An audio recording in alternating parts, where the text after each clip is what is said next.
ഓരോ തവണ വായിക്കുമ്പോഴും എത്ര വ്യത്യസ്തമാണ് നമ്മളെ മറ്റൊരാൾ കാണുന്നതും വായിച്ചെടുക്കുന്നതും. ഇടയ്ക്ക് അർത്ഥം മാറിപ്പോകുന്ന പുസ്തകമാണ് ഓരോ മനുഷ്യരും. ചിലത് പഠിക്കാനും ചിലത് ഉൾക്കൊള്ളാനും ചിലത് തിരിച്ചറിയാനും ചില നഷ്ടപ്പെടലുകൾ നല്ലതാണ്. പുഞ്ചിരിയും മൗനവും ജീവിതത്തിലെ 2 ആയുധങ്ങളാണ്. പുഞ്ചിരി നല്ല ബന്ധങ്ങൾ ഉണ്ടാക്കുവാനും മൗനം നല്ല ബന്ധങ്ങൾ തകരാതിരിക്കാനും ഉപകാരപ്പെടും. ആരെയും ബോധ്യപ്പെടുത്താൻ ഒന്നും ചെയ്യരുത്.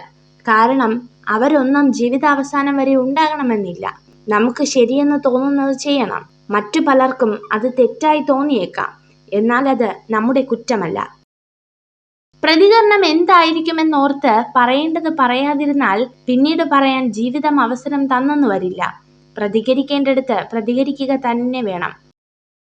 2 സാഹചര്യങ്ങളിൽ മൗനം പാലിക്കുക.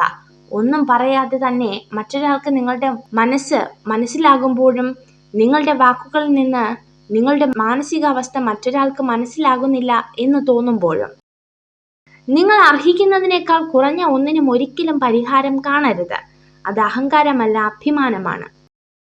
മൂഢന് എപ്പോഴും അയൽവാസിയുടെ പറമ്പിലെ പുല്ല് പച്ചയായി തന്നെ തോന്നുന്നു. അവന്റെ ബാലിശ്യമായ ആഗ്രഹങ്ങൾ ഒരിക്കലും അവസാനിക്കുകയില്ല.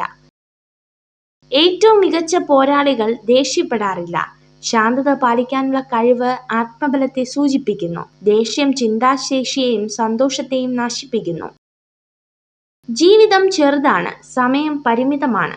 അതിനാൽ ആളുകളെ സ്നേഹിക്കുക, മറ്റുള്ളവർക്കായി ജീവിക്കുക, ജീവിതം ആസ്വദിക്കുക.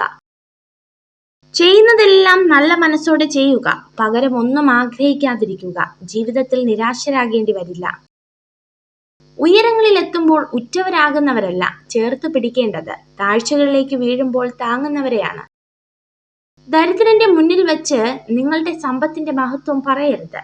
രോഗികളുടെ മുന്നിൽ വെച്ച് നിങ്ങളുടെ ആരോഗ്യത്തിന്റെ മഹത്വം പറയരുത്. ദുർബലന്റെ മുന്നിൽ വെച്ച് നിങ്ങളുടെ ശക്തിയുടെ മഹത്വം പറയരുത്. പരാജിതന്റെ മുന്നിൽ വെച്ച് നിങ്ങളുടെ വിജയ മഹത്വം പറയരുത്.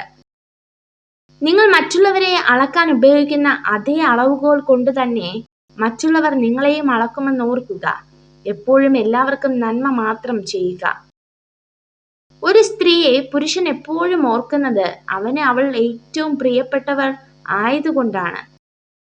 വേഷങ്ങൾ മാറി മാറി അണിഞ്ഞാലും വാക്കുകൾ മാറ്റിമറിച്ചാലും എല്ലാം കാണുന്ന ഈശ്വരന് മുൻപിൽ ഒന്നും ഒളിപ്പിക്കാൻ ആരാലും കഴിയില്ല.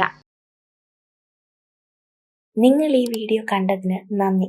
ഇതുപോലുള്ള കൂടുതൽ വീഡിയോകൾക്കായി ചാനൽ സബ്സ്ക്രൈബ് ചെയ്യൂ.